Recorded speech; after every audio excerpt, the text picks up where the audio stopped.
সংরক্ষণ ইস্যুতে ঝড় উঠল সংসদে। কংগ্রেস এই ইস্যুতে সরব হতেই রাজ্যসভায় debate on motion of thanks সম্পর্কিত আলোচনায় কার্যত কংগ্রেসকে সংরক্ষণ ইস্যুতে পাল্টা জবাব দিতে গিয়ে প্রধানমন্ত্রী নরেন্দ্র মোদী তুলে ধরলেন প্রাক্তন প্রধানমন্ত্রী জওহরলাল নেহরুর লেখা তৎকালীন মুখ্যমন্ত্রীদের প্রতি একটি চিঠি। এই চিঠিকে হাতিয়ার করেই সংরক্ষণ ইস্যুতে কংগ্রেসকে জোরালো তোপ দেন নম। চিঠিটি রাজ্যসভায় পাঠ করে প্রধানমন্ত্রী বলেন, চিঠিতে সাফ বলা হয়েছে, দেশের প্রথম প্রধানমন্ত্রী সমস্ত ধরনের সংরক্ষণের বিরোধী ছিলেন। মোদি বলেন, নেহরুর বার্তা ছিল, বিশেষত পরিষেবার ক্ষেত্রে সংরক্ষণের বিরোধী ছিলেন নেহরু, কারণ এটি সরকারি কাজের ক্ষেত্রে খারাপ প্রভাব ফেলে। মোদি তার ভাষণে চিঠি নিয়ে বলেন, আমি এর অনুবাদ পড়ছি। আমি যে কোন ধরনের সংরক্ষণ অপছন্দ করি, বিশেষ করে পরিষেবাগুলিতে।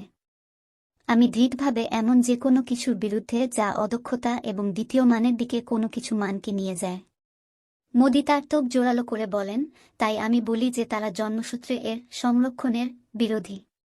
সরকার যদি সেই সময়ে তাদের নিয়োগ করত এবং সময়ে সময়ে পদোন্নতি দিত, তাহলে তারা আজ এখানে থাকতেন। একই সঙ্গে দেশের প্রধানমন্ত্রী বলেন, কংগ্রেস ক্ষমতার জন্য গণতন্ত্রকে শ্বাসরোধ করে এবং গণতান্ত্রিকভাবে নির্বাচিত সরকারগুলোকে বরখাস্ত করে সুর চড়া করে। মোদি বলেন, কংগ্রেস দলিত, পিছিয়ে পড়া, আদিবাসীদের বিরুদ্ধে ছিল এবং বাবা সাহেব আম্বেদকর না থাকলে তারা কোনো সংরক্ষণ পেতেন না।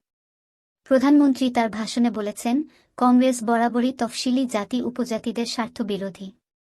কিন্তু আমরা গোড়া থেকেই ওদের প্রাধান্য দিয়ে এসেছি। কংগ্রেসকে নিশানা করে মোদি বলেন, রাষ্ট্রপতি পদে দ্রৌপদী মুর্মুর নিয়োগের বিরোধী ছিলেন আপনারা।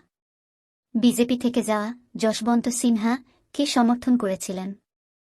উল্লেখ্য, প্রাক্তন কেন্দ্রীয় মন্ত্রী HR ভরদ্বাজের লেখা নেহরু গেজিং অ্যাট টুমরো বইতে তিনি উল্লেখ করেছিলেন, 1961 সালের 27 জুন জওহরলাল নেহরু তৎকালীন মুখ্যমন্ত্রীদের প্রতি চিঠি লেখেন।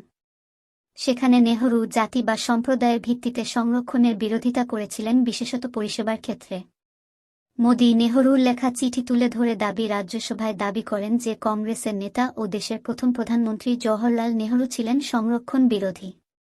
যে চিঠি নেহরুর বলে দাবি করা হয়েছে তাতে লেখা রয়েছে, এটা জেনে আমি বিস্মিত হয়েছি যে এমনকি পদোন্নতিও কখনো কখনো সাম্প্রদায়িক এবং জাতিগত বিবেচনার ভিত্তিতে হয়। এরপর লেখা রয়েছে, এই পথ শুধু মূর্খতা নয়, বিপর্যয়।